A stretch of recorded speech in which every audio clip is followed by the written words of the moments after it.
Good afternoon, everyone, and thank you all for joining us this morning. My name is Asaf Weiss, and I serve as the Vice President of the American Jewish Congress. It is my privilege to moderate today's webinar in partnership with the World Zionist Organization. Today, we have the honor of hosting Omer and Malki Shem Tov, who will share their stories. As always, and especially in today's webinar, we begin with a call for the immediate release of the 48 Israeli hostages who are still being held in inhumane condition by the terrorist organization Hamas.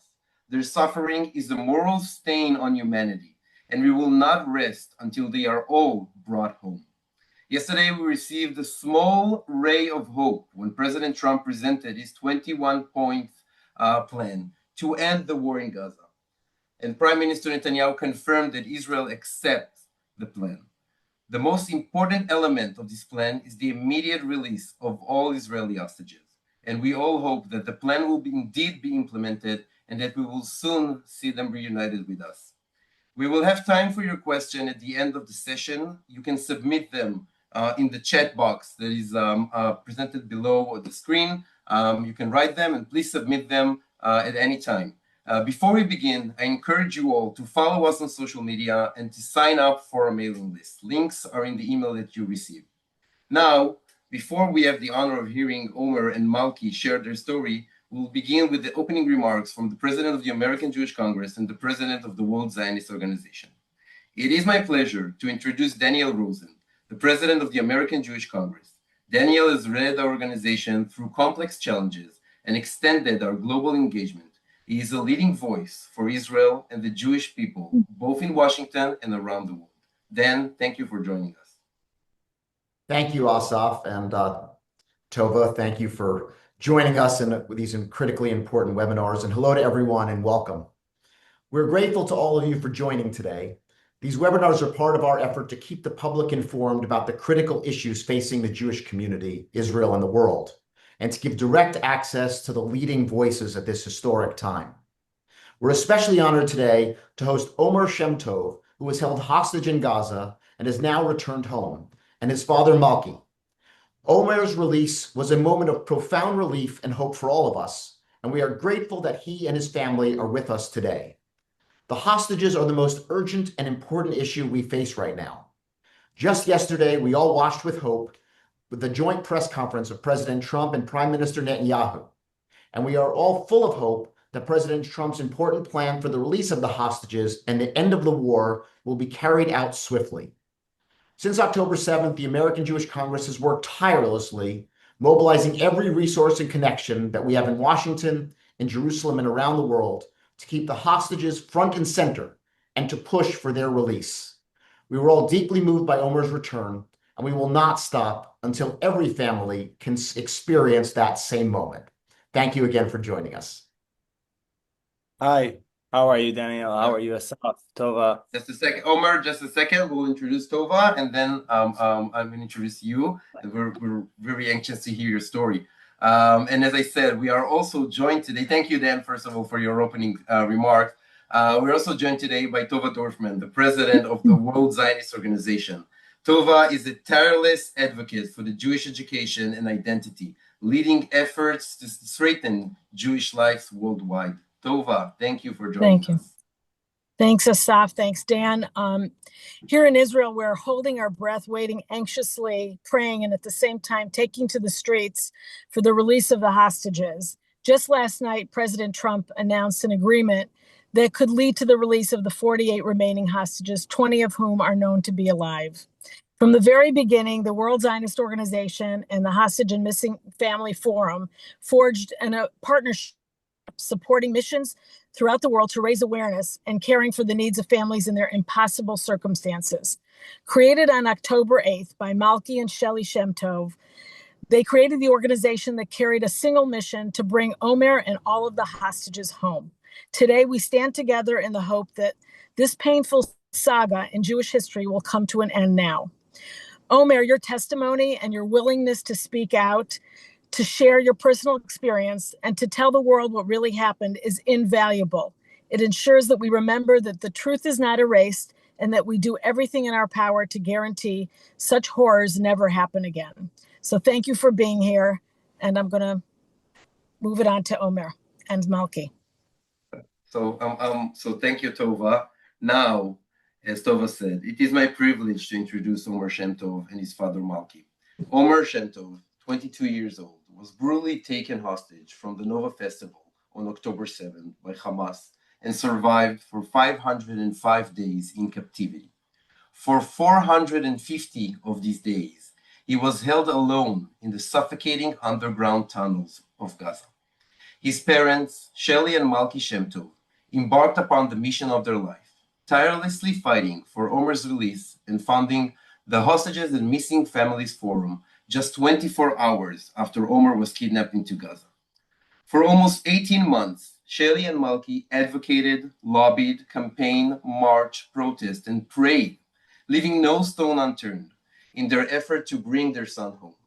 Today, blissfully reunited, they are committed to continuing the struggle to ensure the release of every last hostage held in Gaza. Omer and Malki, thank you so much for joining us. Thank you. Thank you, Asaf. Thank you, Daniel and Tova. Thank you for having us. Would you like to start off? Say a few words? Few words. Start. I can say one thing as a parent.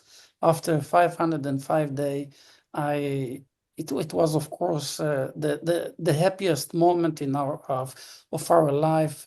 It was a mission of our life. I don't think there is a bigger mission than bringing back your son home. And until now, we are not used to it. I can tell you, for example, that every morning I'm going and I'm checking if Omer is in his room. I think this is one of the post-trauma that we as families are now having. But I think with the time, everything will be better and better.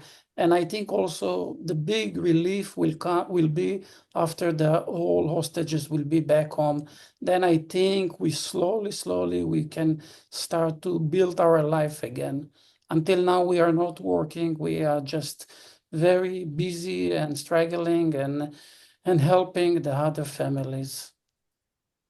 Okay, so first of all, thank you again to Asaf, Daniel, and Tova. Thank you for having me, and thank you for everyone who's watching. Yesterday, we heard those news from Trump and Netanyahu, and I can tell you that personally, I was in so much stress, hearing those words, and all we hope is to bring back the hostages back home. I feel like we cannot heal and we cannot be whole again until they come back home. But a bit about myself. So my name is Omer Shem Tov. I'm 22 years old. I live in Israel in a city called Herzliya. I have the best parents in the world. But on the 7th of October, I was taken as an hostage by Hamas, a terror organization. I was taken from the Nova Music Festival. I was dancing with my friends, as a 20-year-old, and like I said, 1 second I was dancing, and the second minute I found myself in the back of a pickup truck on the way to Gaza with two of my friends who were shot in their legs. I remember as we get to Gaza, I can hear people just cheering up and shooting in the air. And at first I did not realize who they are, why they're cheering. But then I've come to realize that these are Gaza civilians that are cheering up, that they were happy that the attack occurred. And for the first 53 days, I was with the Regev brothers, Maya and Itai Regev. Maya was held in a hospital because of her leg, and Itai and I, we were held together. We were moved from apartment to apartment. We would walk in the streets of Gaza at night, dressed as women. And I remember that at that time, the time of 50 days, Itai and I, throughout all the time, we try to help one another and just make each other strong. And at those 50 days, we were starved, of course. The terrorists, they had barely any interactions with us. Most of the time we were inside a locked room or inside a locked apartment that they abandoned us inside. And after 53 days, Maya and Itai, they were released, and I stayed alone in Gaza. I remember that feeling when the terrorists came to me and told me that Itai was released and Itai and Maya were released. I remember that feeling that I was very happy for them, but at the same time I felt like I was left behind. I was scared for my life in every second. After 3 days spending in an apartment and feeling like I was going crazy, I was immediately brought down to tunnels. I remember that the first tunnel that I stayed in, it was for a period of time of 50 days. It was 40 meters under the ground, so it's about 20 feet, 29 feet, I think, under the ground. And at those 50 days, I was most of the time in complete darkness. And when I say complete darkness, I mean pitch black darkness. You cannot see anything. I was starved at those 50 days, but extremely starved. At the first week for me, at those 50 days, it was a piece of bread a day, and then it became half a piece of bread a day, and then it became a quarter piece of bread a day. And the last week for me there, this small cell under the ground, it was a biscuit a day, a small biscuit a day, with a couple sips of salty water, so ocean water. I was weak. I could barely stand up. I was so thin, so skinny that I could see the bones on my shoulder and my rib cage. I remember I felt like I was lost. I didn't know. I didn't know what I was supposed to do. I didn't know what's happening to my family. Like I knew that they're safe and they're home, but I kept thinking about my family all the time, kept thinking what my father and my mom, what they're going through. And this was one of the hardest things for me. After those 50 days in a complete isolation, I was moved to a bigger tunnel, a bit bigger. And for the next 400 days, by luck, I stayed in that same tunnel. With most of the time for terrorists that they used to treat me like a dog. I would say worse than a dog. Every time they walked past me, they would spit on me, they would curse me. They used to push me around. I used to my way to survive in that tunnel. It was by making connections with them. So I tried to make as more connections with them. I worked for them. So I used to cook for them and clean for them and dig in the tunnels for them, and used to do electrical job and plumbing. I used to do everything for them while they just sat down and relaxed and didn't do anything. Spending 450 days inside tunnels, it's something your body is going through many changes. You're in dark a lot of times, so your eyes, when you see light, it hurts your eyes. There is a lot of humidity inside the tunnels, so it's hurting your bones, and it's very, very hard conditions. And while you're starved as well, it's very hard. After 450 days inside tunnels, came the happiest day of my life. I remember the first seconds of exiting the tunnel, taking a big breath of fresh air. I remember that after 450 days that I was alone, I got to meet two other friends, two other hostages, former hostages that were with me at those last 3 days together, so we could be released together. You know, getting to see another person that is from your country, your home, it's like a brother to me. And after 450 days, it's something that feels so surreal. And I remember that at those last 3 days, we couldn't stop talking to one another, the three of us, the hostages. And the last day for us there, it was Saturday, February 22nd. You know, it's for me just I remember as I was taking inside the Red Cross vehicles, and I was brought to an IDF safe zone. And as I get closer to the IDF safe zone, I remember seeing tanks on the side of the roads. And as we get to the safe zone, I remember the car stops and the door opens, and I exit the vehicle and I look around, I look at the sky, and it was a rainy day, so the sky, they were gray. But as I always say, for me, it was the sunniest day of the year.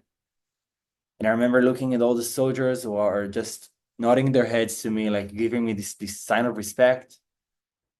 Seeing the officer, the woman, her name is Daria, that she welcomes me back. She tells me, Omer, welcome back home. You're safe now. Everything is okay. After 505 days of hell. And I remember that, sorry. And I remember I was taken to the Israeli territory and seeing my parents again at the base. Wow, it was just the happiest day of my life. Like I could take this big breath, just releasing all the stress that I was in. I was in this survival mode, and just seeing them again. It's happiness that I cannot explain.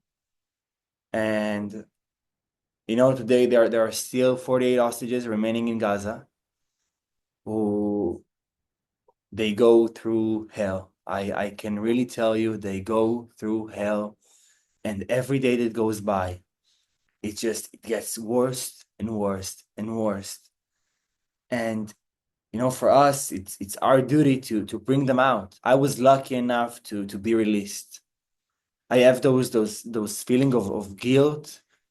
It's something that bothers me throughout all the day. I cannot wake up in the morning and not think about them. I cannot take a shower and not think about them. It's in everything I do in life. It's in everything I do during the day. It's just thinking about them. And we as a nation, we cannot heal. So I would just like to say that, you know, I know that that you guys are doing an amazing job and you're doing everything you can to help us, and we appreciate it so much. We feel the love and the support. So I would just like to thank you, and please, if there is any questions or anything, I would like to hear.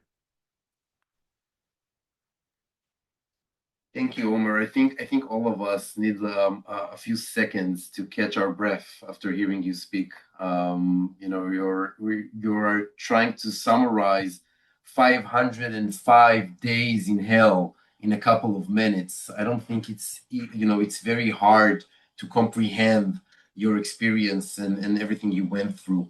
We have a couple of questions from the audience. I want to remind everyone that you can submit your questions in writing in the Q&A button that is in the bottom of the screen. Omer, hearing you speak is something very emotional. We had a conversation yesterday. I'm sharing with our viewers, and I told Omer that watching him being released was one of our happiest moments in life. Every time we are advocating for the release of the hostages, we know you through a picture and through your name for so many times, for so long, and suddenly seeing a person, a real person, it's as if someone comes back from the dead. And it's an amazing thing to see you here speak with us today. So thank you for all of this. Omer, we have a couple of questions. The first question is, how were you able to keep your sanity throughout all of these days? The experience that you were describing is just horrific. How were you able to stay sane throughout this time? So first of all, I come from a very optimistic home. My dad, my mom, they always taught me to be very optimistic, to stay positive, positive thinking creates positive reality. So that's something that really I tried to endure while I was there. And also for me, I can tell you that after maybe 2 weeks into captivity, those first 2 weeks, I was very in denial. And I always asked God, why me? Why me? Why me? I'm not a thief. I did not murder anyone. Why me? And then after 2 weeks, I've come to this point that I realized that I have to choose. I have to choose between getting into depression and sadness and just be angry at everyone, or accepting my path, understanding that this is the path that I was giving, and just make lemonade out of the lemon. But I really do believe that it's a matter of faith in God, staying strong and keep believing that I'm going back home. I was sure that I'm going back home. Of course, there were days that, it's very hard. It's 505 days, so there were days that, it's you feel like you're in a second from breaking. But I always kept my parents and my family on my mind. I always thought about them, and I promised myself that I'll do anything I can just so I could go back home and make them happy again. I can tell you from our side that we were always positive. We always believed that Omer will come back home. We never lost hope, even on the most tough time. And, there were a lot of tough times. But even if we go down a little bit, then immediately we raise up again and we say, Omer is coming back home. Even sometimes we spoke in present, Omer is home, not even in future time, Omer is home. So this is really help us. And also during the day that we were so busy at the headquarters of the family, so that's really helped us also to keep the head above the water and, to avoid of bad thinking. And that's really helped us. And that's the way that we were pushing each one in the families, inside of our family and other families. Keep going, keep going. Amazing. Omer, one more question that we have from the audience. Can you describe, obviously, everything you feel comfortable with sharing with us, the physical aspects of the captivity? There's a specific question about both the tunnels and the households that you were held in, the families that kept you in captivity in their houses. Were there kids there? The involvement of the people who are surrounding you, obviously Hamas terrorists and then Palestinians. So both the physical aspect and also the in-person interactions with the Gazians. Yeah. I remember that on the day of the 7th, after I was taken down to a tunnel. And right after I was taken out from a tunnel and I was brought into a house. And I remember as the terrorists, they pushed me inside a room and they closed the room door, and the room, it was filthy. There was this big pile of garbage inside the room. And after a couple of minutes of me sitting there and just, thinking about what's going on, I was shocked. I couldn't realize what's going on. I remember seeing the door that I looked at the door, and the door opens just for a bit, a crack open, and I see the three heads of three kids, small kids, just popping in the room, like looking at me, from the door. And their father, the terrorist, he was higher than them. He was way above them. And I remember he points at me and he tells them, look at the Jew, look at the Jew. So first of all, the war kids there, the interactions with the terrorists, most of the time, if not all the time, it was always, them cursing me, spitting on me. Thank God, except from the 7th of October, I didn't experience much physical violence. Most of the time, it's threats, it's psychological terrorism, saying to me that my family, they forgot me behind, they don't care about me, the government doesn't want to bring me back home, the IDF is trying to kill me, just all the time trying to put me down and to make me feel bad about myself. We've had a lot of protests worldwide where people are referring to Hamas as freedom fighters, and you spend many days being held by them, by those so-called freedom fighters. How would you describe the Hamas terrorists? Like I always say, I always describe them as terrorists. They are terrorists. There is no other words for that. For them, they always used to remind me that they are fighting. I always thought, that Hamas is a terror organization who wants to take over Israel. They want to take the land. It's all about the land. That's what I always thought. Yeah. But once I got there and I got to speak to some of them sometimes, I've come to realize and I've come to learn that Hamas, it's not all about the land. They have this fate, yeah, that they need to kill all the kofar, all the Jews, also Christians also are included in their list. The infidels. Yeah, those who are not Muslims, yeah, they believe that they should kill them, and when they kill them, it's like how do you say mitzvah, The blessing. a blessing. Exactly, it's a blessing. It's a blessing to kill a Jew. So they're not after the land; they're after Jews. Okay, they want to kill Jews. They always used to tell me that after they're done with Israel, they're going to do it with all over the world. They're terrorists. On the day of the 7th, I saw some horrible things that I shouldn't have seen never in my life. And the crazy thing for me is that on the day of the 7th, while I was taken, it wasn't just Hamas who they were happy. I could see the faces of women and children and men, Gaza civilians, just dancing, enjoying. I could see them scream and celebrating, and it's just, for me, looking at them while I was taken.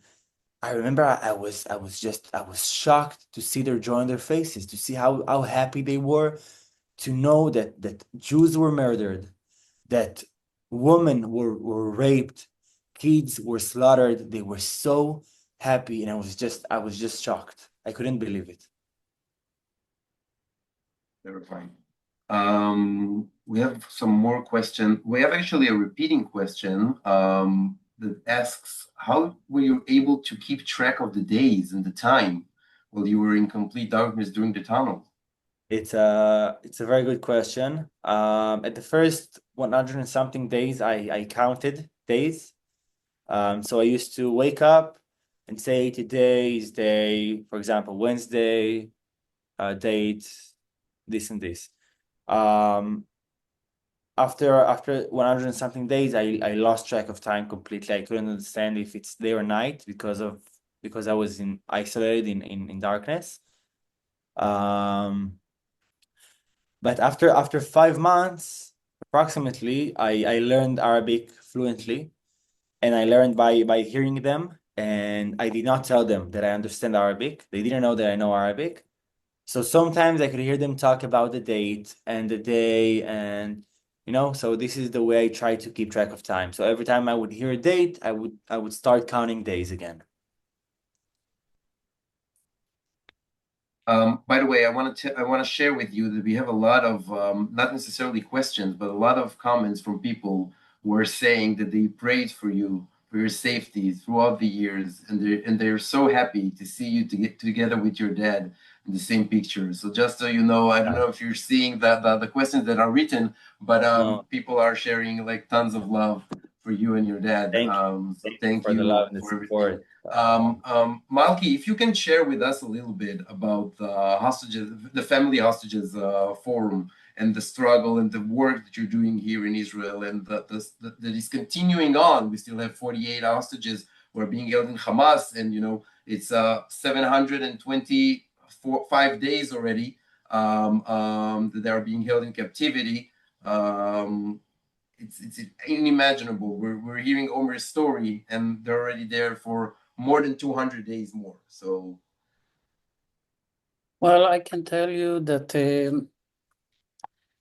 the forum started actually in our house on October 7 in the night. Shelley was publishing a post on the social networks that who is looking for his dearest, just contact us, leave information. And October 8 in the morning, we had some families and friends over here, and we start to gather a lot of information. People were calling us, and in the evening there was the first press conference that we spoke over there with other 4 families, and we met some people that were involved in the negotiation of Gilad Shalit. They came to our house, and we didn't knew what's going on. It was all very, very not clear. Nobody gave us information, not the army, not the police, nobody. So even that time when we start to speak about that, we didn't knew what we speak about. We thought maybe in 2, 3 weeks, 4 weeks, everything will come to the end. There will be a negotiation between Hamas and Israel will release some prisoners, and they will release the hostages. At that time, it was about 254. And in a very short time, we found ourselves that we founded the NGO, and then in short time we found ourselves that it's become a lot of people that join us. A lot of people wanted to help and support the families. A lot of volunteers, and during the days it's become very fast, very fast. An organization that organize all the families together, and at that time we even didn't know what to speak with whom, if it was the politician, if it was the army. And with the time we had a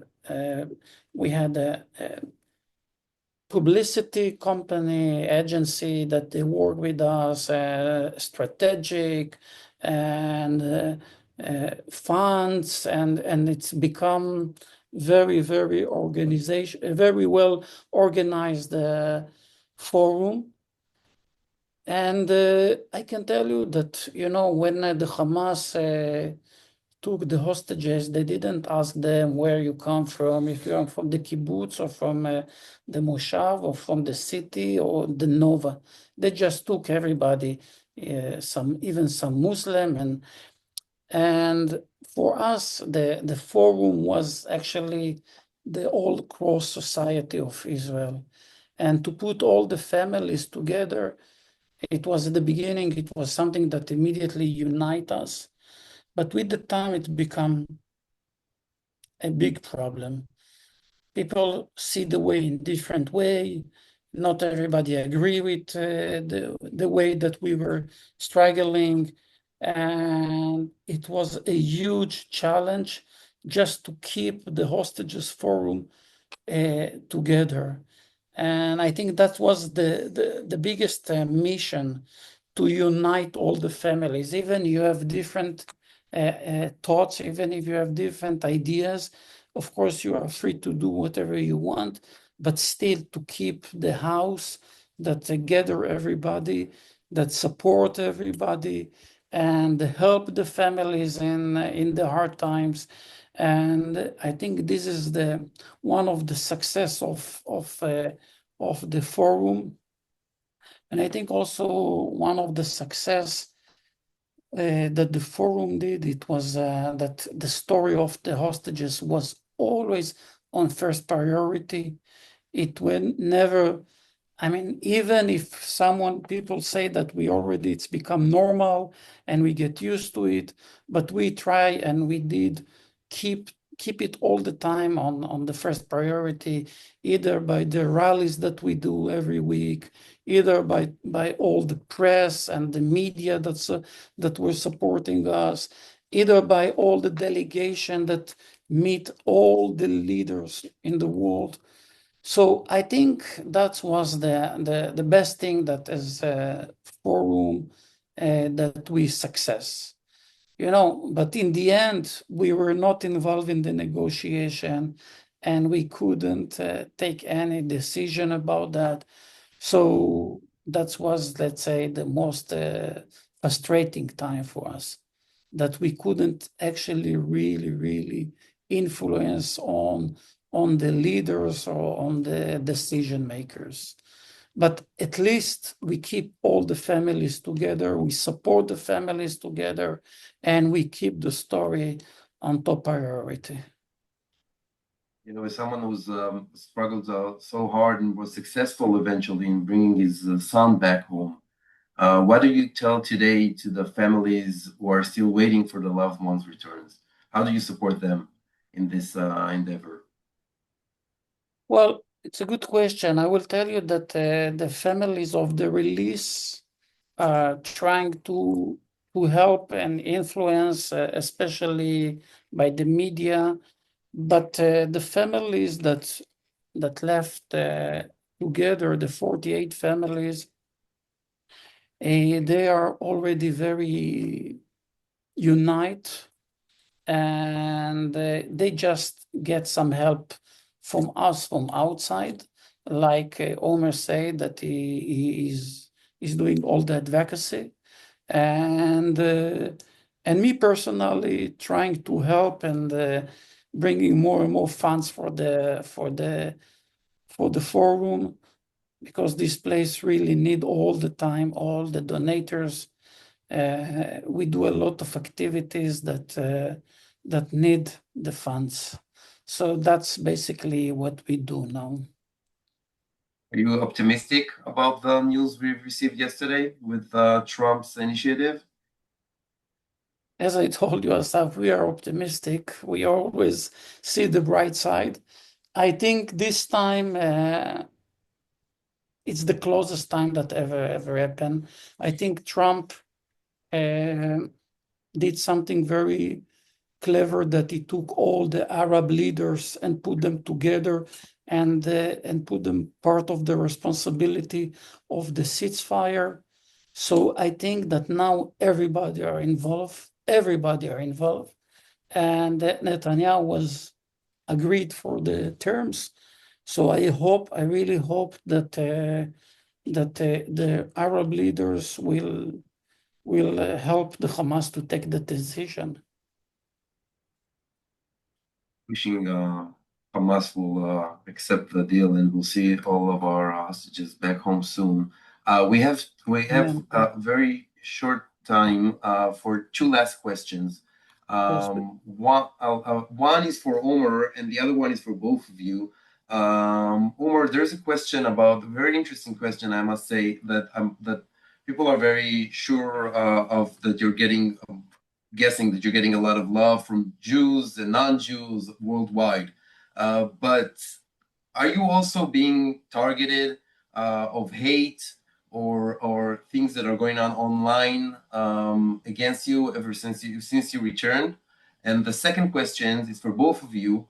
What do you think the Jewish community, the world community can do more to support the release of the hostages? Thank you for the questions. So the first question is, yes, I am getting hate in social medias and in public speaking as well.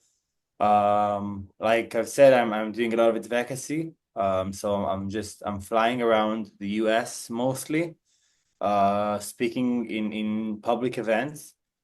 And there were a couple of events that outside the events, there are, pro-Palestinian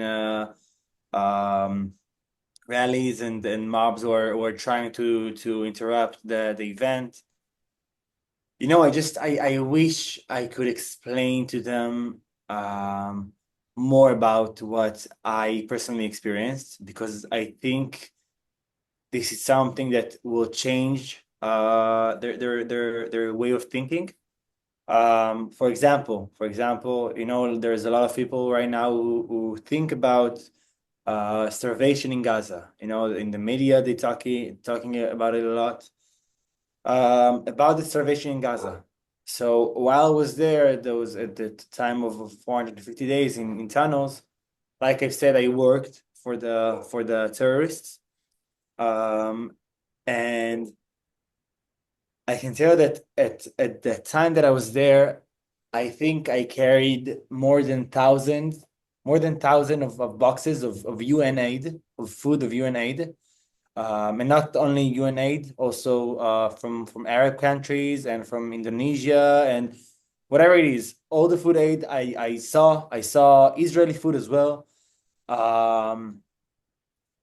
Aid is going inside Gaza. I carried this aid in my own hands, thousands of boxes that I used to carry for the terrorists into their tunnels, to their rooms, and always while the food was, they just used to hide it inside the tunnels, so they would have more food for the next month. They didn't know if there's going to be war or doesn't, and just seeing food going bad inside tunnels. While hearing about starvation in Gaza, and then me coming out to the world, coming back home, and hearing about starvation in Gaza, and now Israel is starving in Gaza. Okay, so let's set something clear. Israel is not starving Gaza. Israel is getting aid inside Gaza. They're letting aid through. There are a lot of I would say disturbing.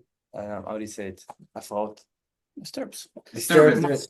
Disturbance. There's a lot of disturbance from other sources that the aid just doesn't. If the aid doesn't enter Gaza, it's because of other sources. I saw many of trucks, thousands of boxes, like I've said. So if there is starvation in Gaza, it is caused by Hamas, and this is something that I wish I could help those pro-Palestinians supporters just to realize, to understand that they're thinking something that it's false. I want to spread the truth. That's what I want to do.